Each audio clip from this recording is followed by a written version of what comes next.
أعوذ بالله السميع العليم من الشيطان اللعين الرجيم. بسم الله الرحمن الرحيم. الحمد لله رب العالمين، وصلى الله وسلم على سيدنا ونبينا محمد وآله الطيبين الطاهرين. اللهم صل على محمد وآل محمد. Assalamu alaikum wa rahmatullah. Inshallah, we'll continue reflecting on the ayat of Sura Hud, the 11th chapter in the order of compilation of the Holy Quran. And as we mentioned already, we had a few weeks break, so a quick refresher. For some, as they say, a blessed new year, inshallah, for all. We mentioned that this surah is one of the surahs that was revealed in Mecca, or during the time before Hijrah. And so it does deal with the same themes of the Mecca chapters or surahs of the Holy Quran. And the beginning of it, similar to the previous surah we went through, Surah Yunus, confirmation of the Quran being revealed from Allah subhanahu wa ta'ala, and also a title or some description of the Quran in this particular surah, Fussilat. You know, that is one of the titles given here. which is a very important title in the Quran, the elaboration and how the same concept. So sometimes the youth, one of my boys actually, he asked me, or he complained about one particular class, that they're still talking about Tawheed. And I had to explain that we will continue talking about Tawheed until we depart this world, but obviously at different levels. So Tawheed could be as simple, and although that those terms are very, very powerful, but قُلْ هُوَ اللَّهُ أَحَدٌ.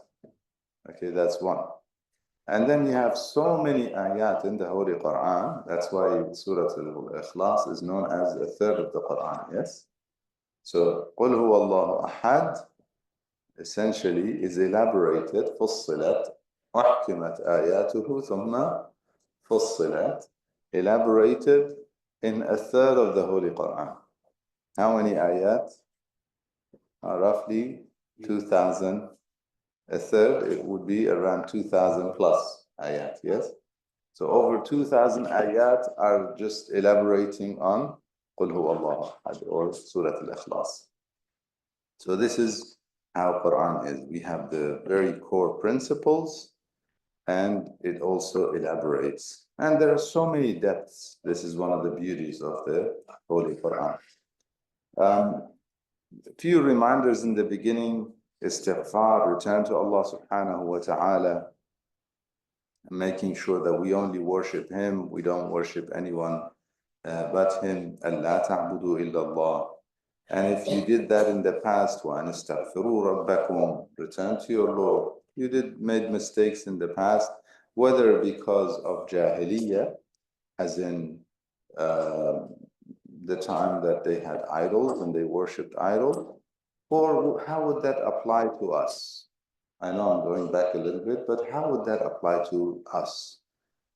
Allah ta'budu illallah wa an astaghfiru rabbakum, those two ayat, or the beginning of those two ayat. So some of us, we are born in families that are believers, yeah, they believe in the one God, muwahhidin, they are monotheist. However, ourselves, in our decision making, we may have obeyed who? Sometimes we may obey shaitan. What does Allah subhanahu wa ta'ala tell us in the Quran about that? In Surah Yasin, أَلَمْ أَعْهَدْ إِلَيْكُمْ يَا بَنِي آدَمَ أَلَّا تَعْبُدُوا الشَّيْطَانَ. Do not worship shaitan. How do we worship him? Obeying is worshiping. If we obey him, if we submit to him, we are worshiping him. وَالْعَيَاذُ بِاللَّهِ. So, even to us, even if we don't put an idol in front of us, okay, and we start, respecting or worshipping this idol, but we obey shaitan, then we have obeyed or worshipped other than God. وَالْعَيَاذُ بِاللَّهِ. We seek refuge to God from that. And therefore, وَأَنِ اسْتَغْفِرُوا رَبَّكُمْ ثُمَّ تُوبُوا إِلَيْهِ. And we said the difference between istighfar and tawbah. And then Allah subhanahu wa ta'ala describes in the following ayat some of the ways that the non-believers at the time responded to. Are you with us? Yeah. So God described in these ayat some of the ways that the non-believers responded to the message, to the Quran. So one of them is that they put their hands in their ears. جعلوا أصابعهم في آذانهم, for example, in some of the other surahs. Here, Allah subhanahu wa ta'ala says, ألا إنهم يثنون صدورهم ليستخفوا من. They, go down. They don't want the Prophet to see them. Other means that they try and avoid hearing the message. They don't want to hear it. The ayat we got to Um, the last session we discussed the ayah فَلَعَلَّكَ تَارِكٌ بَعْضَ مَا يُوحَى إِلَيْكَ, that this فَلَعَلَّكَ, it is not to say perhaps you might do that or you would do that. It is actually to say, in a sense, don't. And we went through this ayah. Nevertheless, what is their problem and what is the worry of the Prophet? That they say, well, if he is a prophet, one of the arguments, if he's a prophet, he should have treasures. He should turn the mountain of Uhud, or the mountain near Mecca at the time, one of the mountains near Mecca, he should turn that mountain into gold. He's a prophet of God. He talks to God. God talks to him. Why doesn't he turn that mountain into gold? In other ayat, Allah subhanahu wa ta'ala responded to that. Can you think of a way that God responded to why doesn't he turn the mountain into gold? In some of the ayat, Allah subhanahu wa ta'ala says, well, we made the camel come out of the mountain. What happened? They killed it. They denied, they killed it.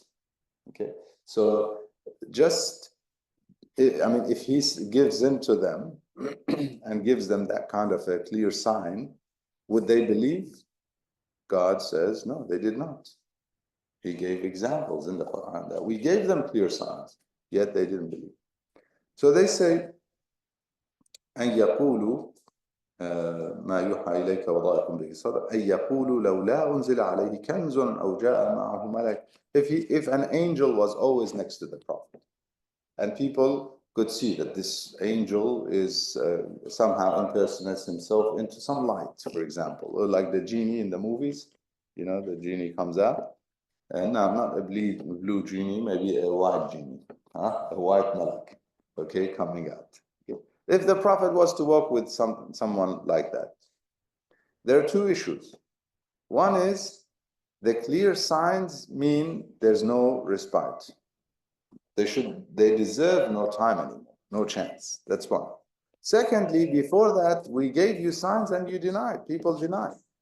As soon as Bani Israel passed after they went through the sea and they saw the miracle, he struck the water, what happened? Two walls of water besides them. Not as described in some movies. They did, the most recent movie. Horrible. It doesn't even show the walls. Just the water subsided. Somebody wanted me to watch it, and I was shocked by how they made this. They basically diluted the whole thing. The Quran says every side became a wall. Did people believe? Let's see. As soon as they got to the other side, what did they say? What did they say to Musa alayhi salam? Ij'al them. They saw some idol worshippers. They said, make us an idol like they have. Ilahan kama lahum alih. Make us a god like they have some gods. The God that saved you from Fir'aun, and what happened to you? So, Ahsan. Yeah, Ahsan. As an expression. Otherwise, the ground was so dry. Quran says, طَرِيقًا فِي الْبَحْرِ يَبَسًا. Basically, it describes, when it dries and cracks, when in the deserts, when the water is gone and it dries and it cracks, that's yabas. Like that is the miracle. It's almost like that area repelled every bit of water, that's moisture that's in it. It became dry as anything. And but the dust of it was still on their shoes because, it's very soft, the base of so the dust of it was still on their shoes.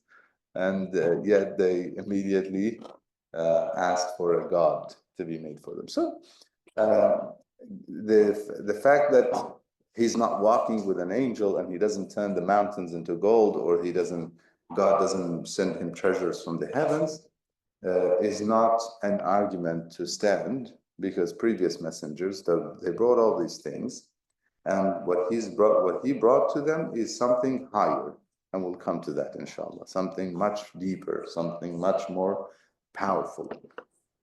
Although he had other miracles as well, the Prophet ﷺ had several miracles, even like in terms of supernatural things that happened and phenomena that happened around him.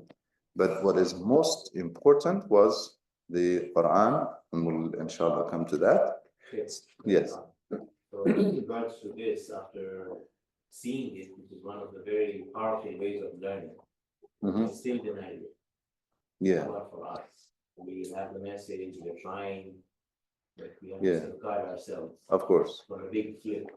Ahsan. Yeah, from Aqibat as-Su. So was there issue because they lack faith or actions? Actually, the following ayat tell us, because since you asked, Allah subhanahu wa ta'ala, he says, من كان يريد الحياة الدنيا وزينتها. That is the problem. Their problem was dunya. They stuck to this dunya. If you ever want dunya and prefer dunya over akhirah, whoever, inshallah, none of us, if anyone ever prefers dunya over akhirah, they will fail their test. At a time that is crucial, everybody will get a test in life. At a time that is crucial to make the right decision, those who prefer dunya over akhirah, this world over the hereafter, they will make the mistake. And they will, inshallah, none of us will have that kind of preference, and therefore a decision that would ruin us, would give us the bad ending. Zubayr ibn Awam was related to the Prophet and to Amir al-Mu'minin alayhi salam. And he fought alongside Amir al-Mu'minin many places, in many battles. If I'm not mistaken, in Hunayn, one of those who stayed with the Prophet and Imam Amir al-Mu'minin alayhi salam was a Zubayr. There were very few. In Hunayn, a handful of people stayed, everybody else ran away. 12,000 people. Most of them ran away except for literally a handful. And God gave the victory to the Prophet through the sacrifices of Amir al-Mu'minin alayhi salam specifically. However, Zubayr was one of those who was often with the Imam. However, when his son Abdullah was born, Imam Ali alayhi salam, he said, this son of yours is going to destroy your faith. And that's what happened. He started looking at his son like in Jahiliyyah. Meaning, I want for my son better than anyone else, only because he's my son. And so he wants to provide the highest level. He wants to be a governor, so his son becomes something. And that's he started thinking of dunya, basically, and the Jahili way of considering dunya. So that ruined him. The next question that they, or the next the way of, one of the ways that they responded to the message was that they said it's fabricated. أَمْ يَقُولُونَ افْتَرَاهُ. They say Quran was fabricated by Rasulullah. يَقُولُون, they say, افتراه.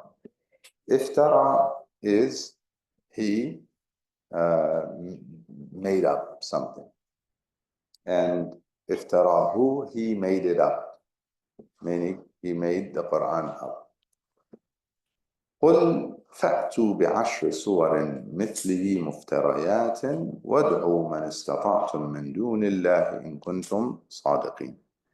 We discussed this in last chapter, this challenge of God for the people to make something like the Quran. Either one surah, either a Quran like it, or in this particular surah, he says 10 chapters. There's a lot of talk about why does it once say one surah? Other times it says 10 surahs. Other times it says bring a Quran like it. Other times it says bring a hadith like hadith mithli, a speech like it. So the challenge comes in different ways.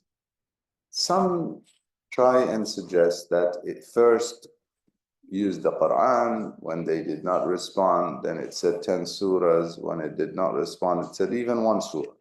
There are some who suggest that. However, that in terms of the order of revelation, that doesn't fit, because the ayah that said, the surah that challenged them with one chapter was revealed before the surah that was said 10 chapters, and that was revealed before the surah that said the whole Quran, not the other way around. It should have been the whole Quran first revealed, and then 10 chapters in Surah Hud, and then one chapter in Surah Yunus. That should have been the case, if that is. So they respond to that by saying the order of the whole chapter versus the order or some ayat in the chapter could be different, which is true, that sometimes some ayat in the Quran were revealed afterwards, and then the Prophet told them, put this in the following chapter, in the following place. So that could be possible. However, there's another explanation. Allama Tabatabai has a good explanation of this. Like many other concepts, that he solved the puzzle, so as they say. He says this is not, in terms of the challenge, it's not about the eloquence of the Quran. If it's about the balagha of the Quran, so then it would make sense to say, okay, you can't make the whole thing like Quran, therefore make 10 chapters like the Quran. And then if you can't do 10, just make one like it, because of its balagha, because of its literature and the power of its rhyme, or the kind of eloquence that is used in the Quran.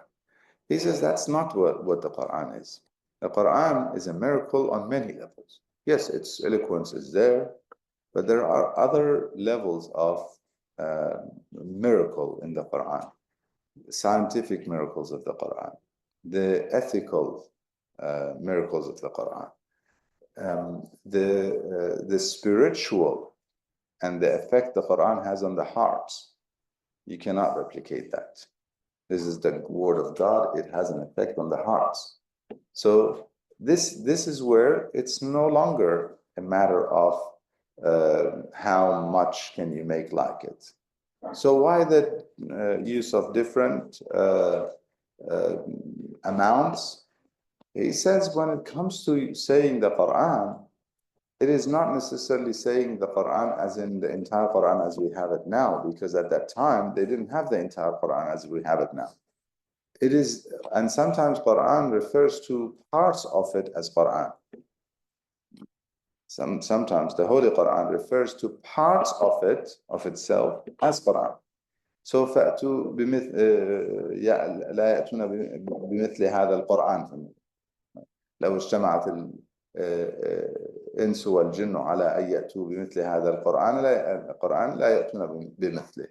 When it says to bring, it is something like this, not the entire thing.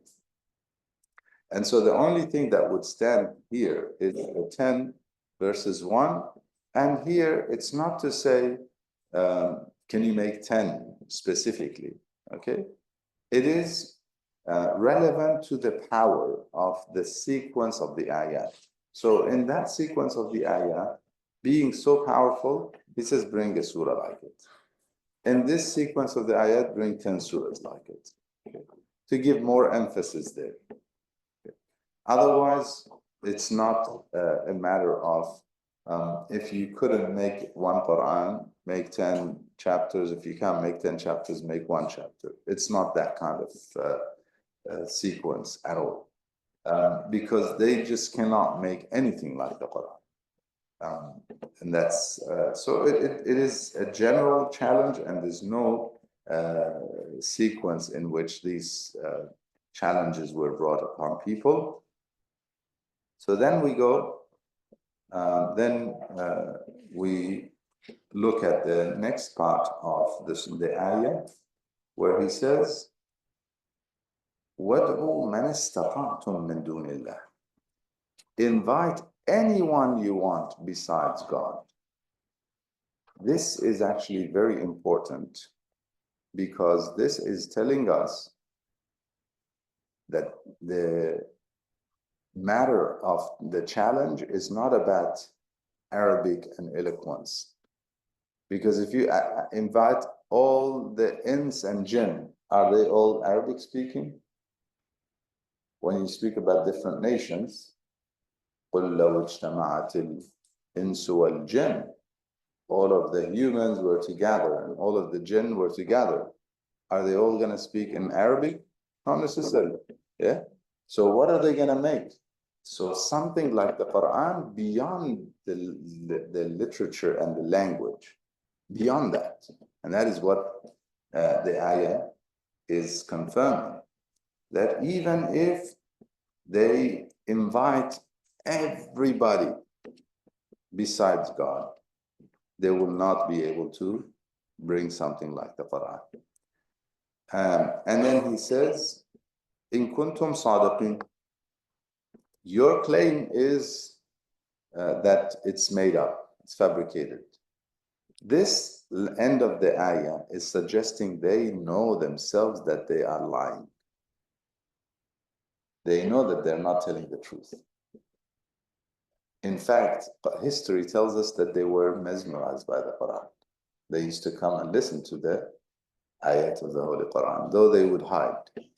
And the ayah earlier in the chapter, he says, أَلَا إِنَّهُمْ يَثْنُونَ صُدُورَهُمْ لِيَسْتَخْفُوا مِنْهُ.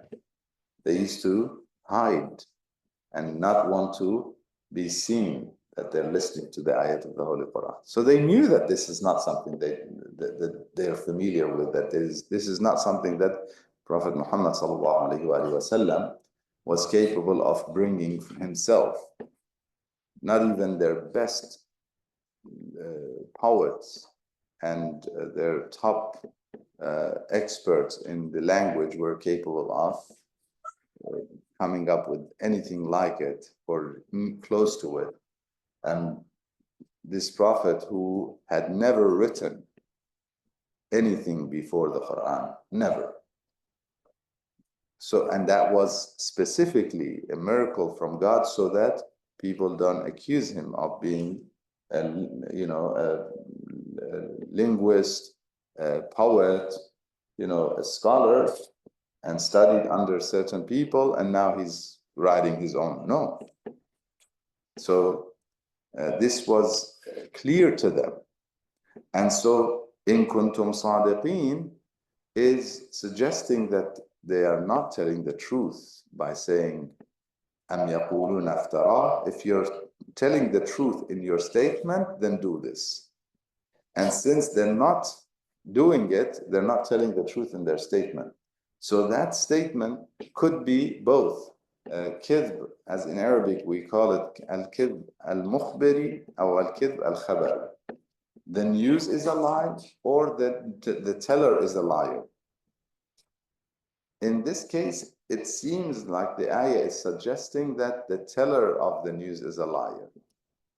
So they knew that it is not fabricated. In any case, it's also confirming that it is not possible. So that iftira is a lie in itself. فَإِن لَمْ يَسْتَجِيبُوا لَكُمْ. If they don't respond to your invitation, now this is an invitation, the challenge is an invitation. فَأْتُوا, this is the invitation, bring something like it, bring 10 surahs like it. If they don't respond to that invitation, فَإِن لَمْ يَسْتَجِيبُوا, أَجَابَ يُجِيبُ is to respond. If they don't respond, if they don't when we ask Allah subhanahu wa ta'ala for something, we want God to yastajibu, that He answers, He responds, He grants us what we're asking. So in this case, فَإِن لَمْ يَسْتَجِيبُوا لَكُمْ فَاعْلَمُوا أَنَّمَا أُنزِلَ بِعِلْمِ اللَّهِ وَأَن لَا إِلَهَ إِلَّا هُوَ فَهَلْ أَنْتُمْ مُسْلِمُونَ. If they don't respond to you, now who is you in this case? It seems like Allah subhanahu wa ta'ala put the mu'mineen, all the believers, with the Prophet in a team against those who deny. And so the challenge is to strengthen the faith of the believers as well. This challenge strengthens the faith of the believers, those who are with the Prophet's team. So those who are with him, they hear the enemy constantly accusing the Prophet of fabricating it, he's taught by somebody, he's mad, all those names that they called him. And it may somehow weaken some of them. To give them extra strength, Allah subhanahu wa ta'ala puts them as a team. If they don't answer to all of you, فَإِن لَمْ يَسْتَجِيبُوا لَكُمْ, because the ayah said initially, قُلْ Ya Rasulullah, نَقُولُ. It didn't say all of you say to them. It said to the Prophet. They are saying it's a fabrication, the enemy. Ya Rasulullah, you respond to them and tell them, فَأْتُوا بِعَشْرِ سُورٍ, bring 10 surahs like it. If they don't answer to all of you, فَإِن لَمْ يَسْتَجِيبُوا لَكُمْ. Who said it? The Prophet said it. Is he a plural? No. But now he is counted with the believers together. This is a challenge from the believers for the non-believers. You deny the Quran? This is a challenge from all of us. Bring something like it. And if they don't respond to all of you, lakum here, as all of you, I have to specify because in English you don't have the you as the singular. فَإِن لَمْ يَسْتَجِيبُوا لَكُمْ, not لَكَ. If it said فَإِن لَمْ يَسْتَجِيبُوا لَكَ, if they don't respond to you, Ya Rasulullah, you only, فَعْلَمْ, for example, you should know as an individual. No, it's saying فَإِن لَمْ يَسْتَجِيبُوا لَكُمْ. If they don't respond to you, O believers, then you should all know فَعْلَمُوا أَنَّمَا أُنزِلَ بِعِلْمِ اللَّهِ, that it's revealed through the knowledge of Allah subhanahu wa ta'ala. There's another suggestion, and that is to say that the non-believers are the ones who are addressed with this فَإِن لَمْ يَسْتَجِيبُوا لَكُمْ. And how do they justify it? They say the non-believers are supposed to call all their friends besides God. In the previous ayah, وَادْعُوا مَنِ اسْتَطَعْتُمْ مِنْ دُونِ اللَّهِ. Invite all those who you can invite besides God to help you in this mission, for this challenge. And if those who you invite, they don't respond, فَإِن لَمْ يَسْتَجِيبُوا لَكُمْ, then you should know. So it is a message for the non-believers that when you go and invite and ask, you can go to the Christians, you can go to the Jews who are taught and they have scriptures and get them to help you. You can go to anyone else from, ins, human being, or even the jinn. You can sit and do these special rituals that they gather jinn through it and ask them to help you as well, to bring something like the Quran. No matter what you do, you will not be able to bring anything like it. And if all of those whom you invite besides God don't respond to you, then you should know that it is from God. It is, the Quran is a revelation from God. Can we combine the two meanings? There's no restriction. So you could say that both meanings apply. Nevertheless, both meanings have been suggested. Am I clear in the two possibilities? One more time, okay. So one possibility, when it says فَإِن لَمْ يَسْتَجِيبُوا, if they don't respond to you, who is you? لَكُمْ. Who is you? The Prophet and the believers together. Okay. The other possibility, who is you? The non-believers. Okay. So why does it say فَإِن لَمْ يَسْتَجِيبُوا, if they don't respond to you? Because in the previous ayah it said, you go and invite, you don't believe it's from God, bring something like it and invite all those who you can besides God. وَادْعُوا مَنِ اسْتَطَعْتُمْ مِنْ دُونِ اللَّهِ. If they don't respond, all those besides God don't respond to you, non-believer, then you as a non-believer should know that this is from God. You see now? So this is in this way of seeing it, because again the pronouns could be referring to one or the other. It's فَإِن لَمْ يَسْتَجِيبُوا, if they, who are they? They could be the non-believers who are speaking to the Prophet, or could be those who they went and invited. Okay, both meanings are possible. فَاعْلَمُوا أَنَّمَا أُنزِلَ بِعِلْمِ اللَّهِ وَأَنْ لَا إِلَهَ إِلَّا هُوَ. Also, it's a confirmation when we confirm that this revelation is from God, you confirm that there's only the one God. You should deny all the idols. So the implication of accepting this as a book from God is what? Tawheed. The immediate application is Tawheed. This is from God, therefore there's only the one God. La ilaha illa huwa. Why huwa? We said huwa refers to him, it's like him. Okay, one of the powerful ways of speaking about God is huwa, him. So we don't even get attached to the name. Okay, and we get stuck. Illa huwa. Qul huwa Allahu ahad. He, Allah is one. Okay, so huwa is a very powerful way of speaking about God, and it is one of the ways of confirming the oneness of God that he uses. قُلْ هُوَ اللَّهُ أَحَدٌ. So it's huwa ahad. It's an amazing dhikr, and Imam Ali alayhi salam was taught by Jibreel in one of the battles to recite this dhikr.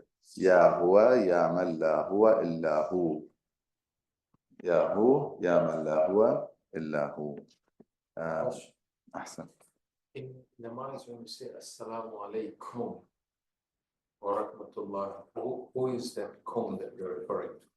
So now one of the suggestions, they're more different, but imagine in Salat is a journey. Okay, in that journey we are going to the nearness to Allah subhanahu wa ta'ala. Okay, so in that nearness, Assalamu alayka ayyuhan nabiyyu wa rahmatullahi wa barakatuh. We see the Prophet. If we pray like this, it would be amazing. Huh? I mean, like we are now seeing the Prophet and we're saying salam to him. And then the Assalamu alayna wa ala ibadillah as-salihin. All the ibadillah as-salihin are with us, and we say salam to all of us and all of them. And now they all have given salam to us. Everybody is giving salam to us, so we're responding. Assalamu alaikum wa rahmatullah. Again, who is everybody? The Prophet and all the Salihin.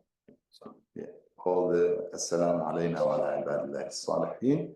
So that now everybody is giving salam to us. We have given our salam, We receive the salam first and foremost to the Prophet sallallahu alaihi wasallam, second to the Prophet and the second to the all the Salihin, and amongst them we are there, inshallah, and then the response, Assalamu alaikum wa rahmatullahi wa barakatuh. And that's that itself is sufficient because we have received that salam. You know, when you finish, when you complete your salat properly, you have received the salam. Therefore, the last salam is enough. You can finish with Assalamu alaikum wa rahmatullahi wa barakatuh. Ahsant.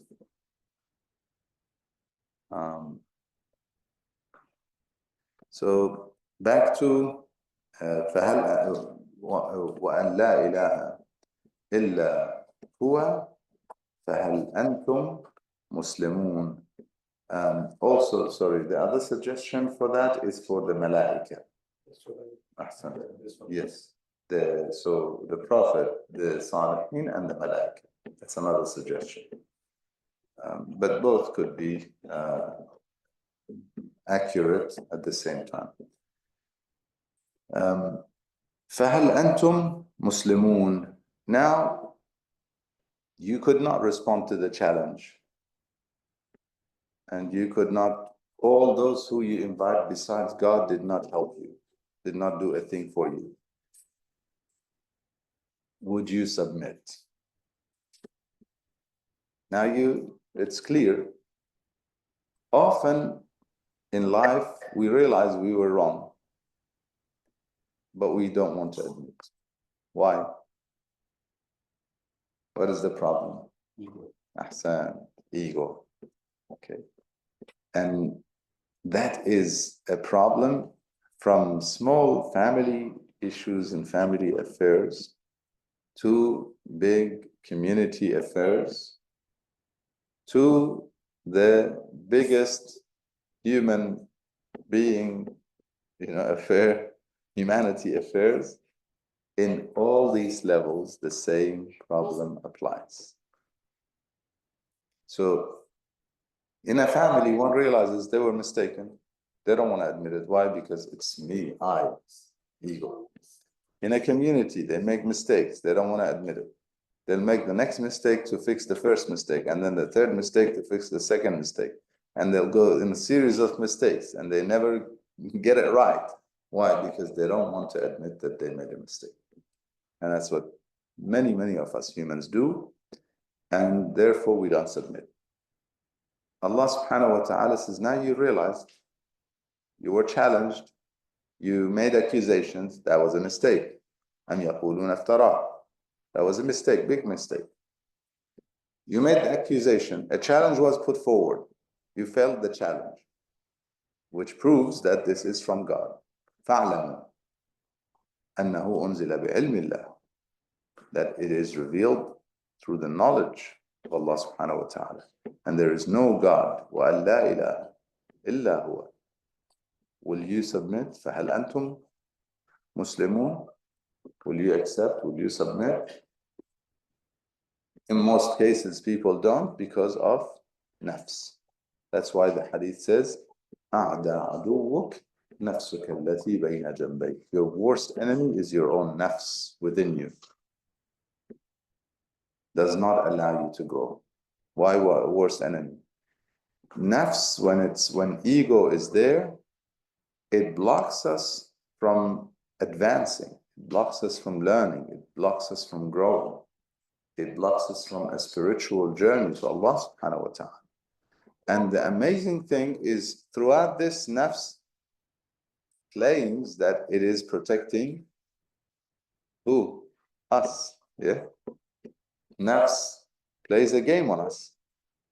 For your own sake, don't admit. For your own sake, don't say sorry. No. For my own sake, if I made a mistake, I apologize. For my own sake, if I was wrong, I admit I was wrong. I made the wrong judgment. I should admit it.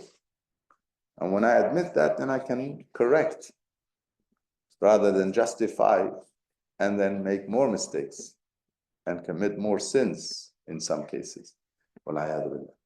No. Made a mistake, made the wrong judgment, admit it and fix it. فهل أنتم مسلمون? Yeah. Possibly a good role of the nafs then. If it's this execution of negativity, where is the nafs of Allah? Now, at that first level or the levels of nafs, I'll address both of them. So what is the role of the nafs? Or does the nafs have any good role? Okay. If we're speaking of that nafs at that very basic level, yes, it is protecting. If we didn't have a nafs that is caring for me, okay, so I mean nothing, okay, so I don't have any protective mechanism for myself, for my life, for my safety, okay, but it needs to be what? Tamed, or we need to know how to use it, like any powerful weapon. If you don't know how to use it, you hurt yourself. If you carry a very dangerous gun, okay, and you don't know how to carry the gun and how to put it in its case and whatever, you could shoot yourself without realizing, yeah, without intending. So nafs, powerful, yeah, to protect you, it's good, but train it, tame it, put some limits for it. It's good. Don't put limits for it. It's horrible. Okay. For example, there are some desires that the nafs has. Okay. For instance, we have the desire of consuming, eating. Okay. If it's controlled, it's safety, it's health. If it's not controlled, the scholars of akhlaq, they call it shara. It's I don't know what's the term for shara, when somebody is does not eats and doesn't get full, like eats with no control. Is there a term for that? Glutton. Glutton. Glutton. Yeah. Just keep going. Just shara, like no control. Shove things into, and like big things and just fast, and yeah, that's not how. In fact, there's research that eating slow helps digest and prevents obesity. And the hadith says, eat slow. And so that shara is like, eat fast, eat more, take more of other people's shares even. Okay, no, that's not how we should be. Eat your need and then share the rest with the even neighbors, even poor, whoever. So if we tame that nafs, it's beautiful. But if not, then it transgresses. طغيان. Loving oneself is good. Okay, we have to have some self-respect, self-esteem, self-love. All of this is fine if it's controlled. If not, it becomes, I am your greatest God. Fir'aun, أنا ربكم الأعلى. So it needs to be trained. And when it's trained, it goes to higher levels of nafs. Okay, so nafs, we have nafsul ammara. At one level, it's just ordering us to do wrong things and we're just following. If we tame it, we can get to nafsul lawwama. So at that level, it at least recognizes that I did something wrong. So it's regretful. Lawm is when you tell yourself why. It's regretting and questioning within yourself. So nafs al-lawama is basically questioning oneself. Why did you do that? At least recognize the wrong and is trying to rectify that. And then we have higher to get to nafs al-mutma'in. So some scholars, they have other stages within. And the highest level perhaps is an-nafs al-mutma'inna. Ya ayyatuha an-nafs al-mutma'inna. In the hadith, this is referring to Imam Hussein alayhi salam. Allahumma salli ala irji'i ila rabbika radiyatan mardiyya. So one gets to a level where completely at peace with God and with whatever God provides, whatever God commands. so on. I don't know the time how we're going. We have some time. Any questions?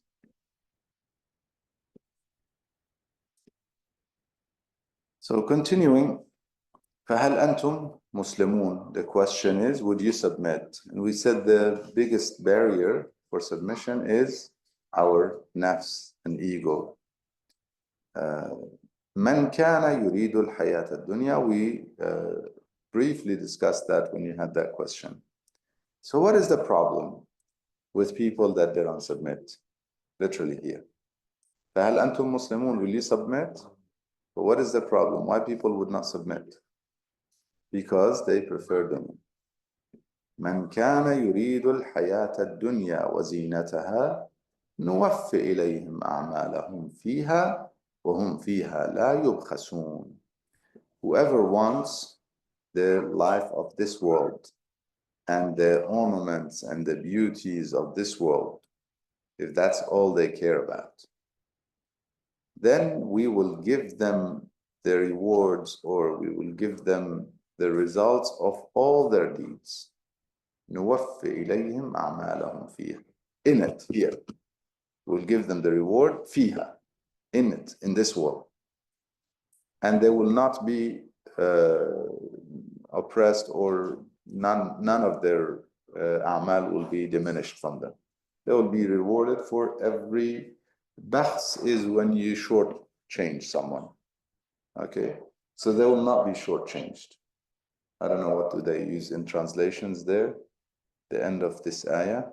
We should not be underpaid. Underpaid, shortchanged. Okay, so they will get their full pay. Where? Here. There is a very interesting story.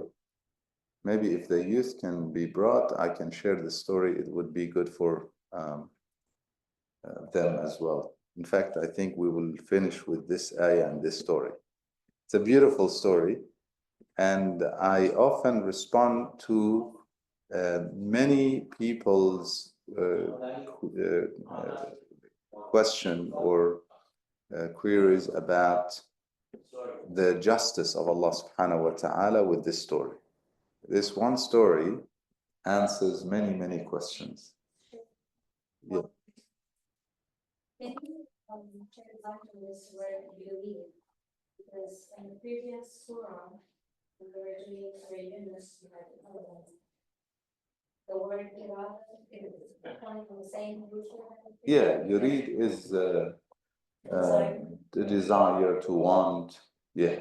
And in Surah Yunus, the reference was Allah desires goodness for you, 107, right? Yes. If you visit with some distress, or you want to remove it, but be as a irada. Yes. Desire for goodness.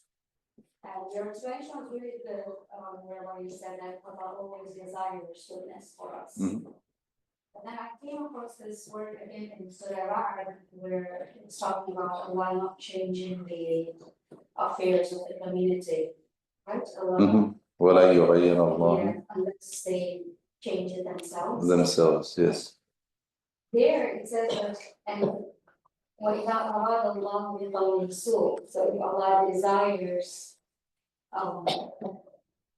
evil, ill on a community. Yeah. Can you shed light on that? So now why is there an irada? Absu, ahsanta. Yes, so this is the difference between irada takwiniya and tashri'iyya. So what I'll just explain a little bit. It's a very big topic, by the way. And there are many ayat that would have to be examined. For example, Allah subhanahu wa ta'ala in some ayat, he says, whenever he wants to destroy a nation, he would, وَإِذَا أَرَدْنَا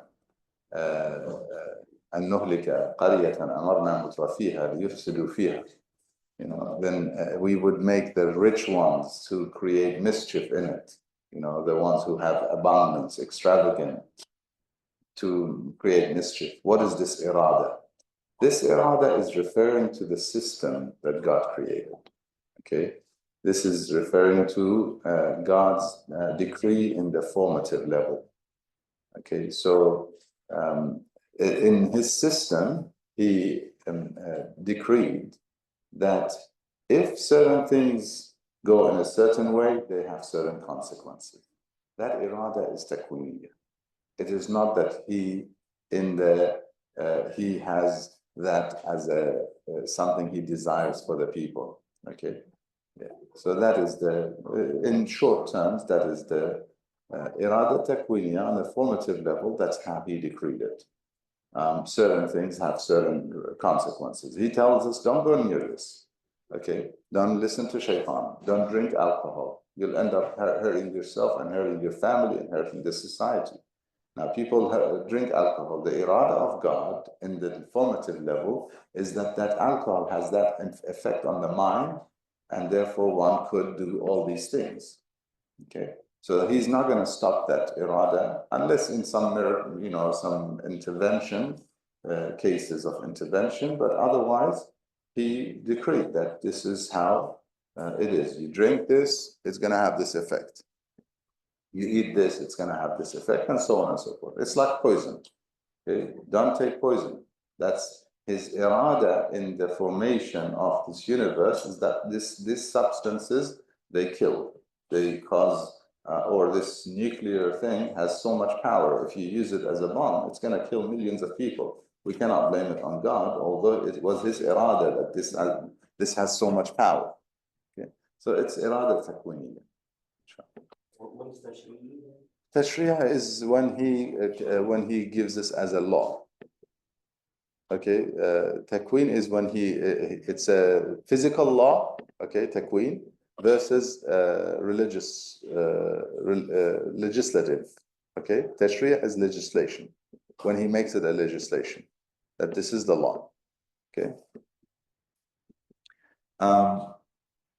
Back to من كان يريد الحياة الدنيا وزينتها نوفي إليهم أعمالهم. I said there's a story. First, the translation of the ayah, and the next ayah a little bit, because they're related, and then the story. So if you pay attention, it's a beautiful story. أولئك الذين ليس لهم في الآخرة إلا النار. Whoever wants this life in this world and the beauties in this world, that's all they care about. They will be paid for it, and they will not be shortchanged, not a bit. And they are the ones that they have no share in the hereafter except fire. لَيْسَ لَهُمْ فِي الْآخِرَةِ إِلَّا النَّارِ. That's what they deserve in the akhirah. وَحَبِطَ مَا صَنَعُوا. Whatever they did is destroyed. وَبَاطِلُ صَنَعُوا فِيهَا. In this world, it will not benefit them in the hereafter. وَبَاطِلُ مَا كَانُوا يَعْمَلُونَ. Whatever they did was void. Okay, whatever they used to do was void. They established a system, whatever it is, everything was void. Now, a very quick thing. Why? Very quick, so we keep it brief. Whoever cares for this world will make decisions about this world regardless of the hereafter, regardless of others, regardless of humanity, regardless of goodness. And whenever they're tested and trialed in situations, they would do everything to achieve what they want for this world, the beauties of this world, lie, cheat, deceive, even kill and harm others. Okay? This is worldly people, if that's all they care about. Obviously, that is when they don't have any consideration for the consequences in the hereafter. And therefore, if they've done anything good here, they've done it for where? For here. That's the reality of it. Because they didn't care for akhirah. If they did it for akhirah, they'll get it in akhirah. There's no war, there's no oppression. But they did it for here.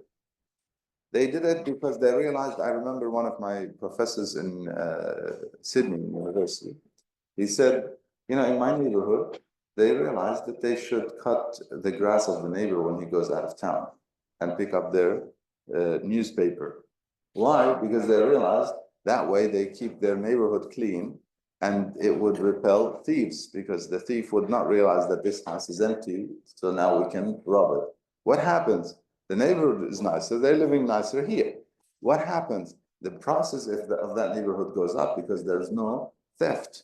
Other neighborhoods, there's a lot of theft, the prices go down. So they're concerned about this world. They realize you want to live good, you do these things. So why did they do it? For here. They get rewarded here. There's no diminishing of their rights and their payments. They get paid fully for it here, and there would not be a share for them in the hereafter because they didn't do it for the hereafter. The story I wanted to share, it suggests at the time of one of the prophets of Allah subhanahu wa ta'ala, prophets of Bani Israel, it says, there was a man who was a good man, righteous man, and this righteous man got sick. So they brought the doctor to him.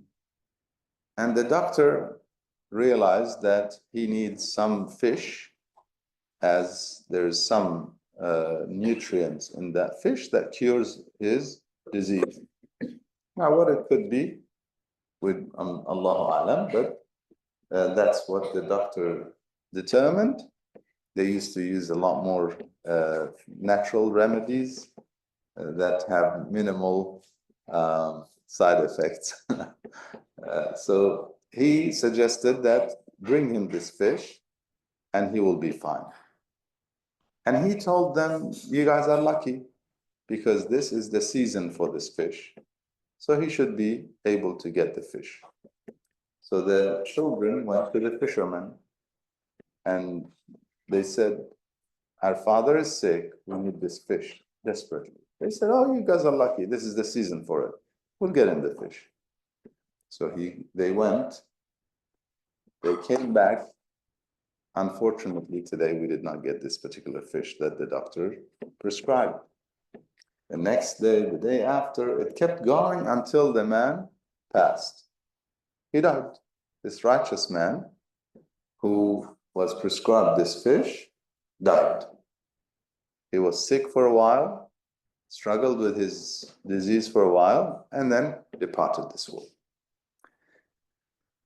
A while later, another man got sick. But this one was a sinner. Was not a righteous man, was a sinner who was constantly disobeying God, drinking, harming others, all sorts of sins, was never concerned about the hereafter, denied it, would question the believers, would tell them, what do you guys, you really believe that you're going to be resurrected after death? Just live your life and YOLO, huh? You only live once, yeah, don't worry. So he did all the things that he wanted for this world, did not care for the hereafter at all. And now he got sick with that same disease. They brought the doctor, he said, you have that disease. And if you have that fish, you will be cured. However, unfortunately, this is not the season, fishing, there are seasons, okay? The fish, they come during certain season and then other seasons, they're not there. They migrate and so on. And so he said, unfortunately, this is not the season for this fish. It's highly unlikely that he would get it. His children went to the fisherman. The fisherman told them the same thing.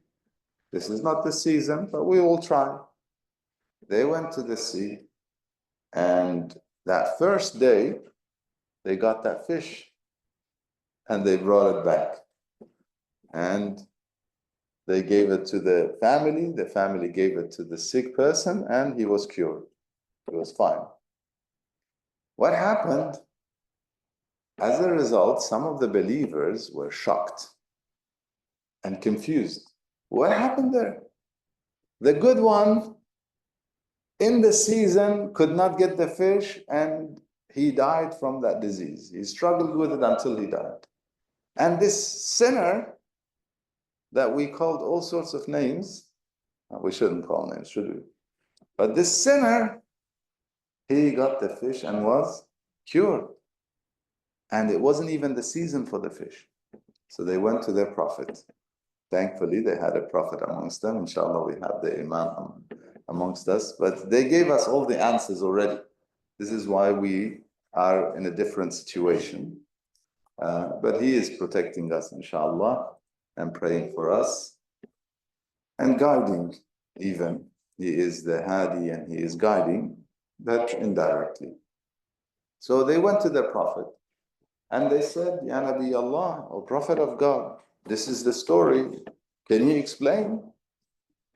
So he said, I will wait. All the prophets, whenever they were asked, they would wait for God to reveal the answer to them. Even if they knew, they would not answer. The prophet, whenever he was asked, he would not answer. Respectfully, he would wait for God to guide him to the best answer. So then we can also ask God for guidance for the best answers instead of just shooting off our mouth. Immediately, I say whatever comes out. Okay, no, try asking God for the best answers, inshallah. So he asked God, and God told him. He said, as for the believer, he had some sins in his life. And I wanted to purify him so that when he comes on the day of judgment, there's absolutely nothing on him. And so that was his purification. He struggled with that disease and he passed. Now he's in a much better place. This life is full of problems, full of challenges, and we get old and we forget everything. Whoever lives long in this life, they are not in the best situation amongst people anymore. There's a level of weakness and humiliation and so on. So we took him pure. As for the sinner, he had done some good things. Where? In this life. For what? For this life. So we had to pay him off. We had to pay, meaning what? Let's say this man, because he wanted to show off, they asked him to help a poor, and he had some friends with him. He wanted to show off to them. So he paid the charity. Okay. No, the sinner. The sinner gave a charity for what? For show off. Okay? But it actually helped somebody. It helped that poor guy. So God wants to reward it. So there's no account. Okay, he can't say, I did some charity. Yes, I meant for it to be for whatever reason. I built a masjid and some people benefited. I built a hospital and some. If it was done for this world, and let's be clear, we're not the judge, God is, yeah?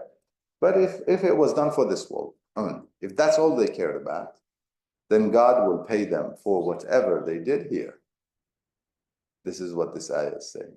They get their full account paid off, and they have nothing on the day of judgment. They cannot come on the day of judgment and say, I did something good.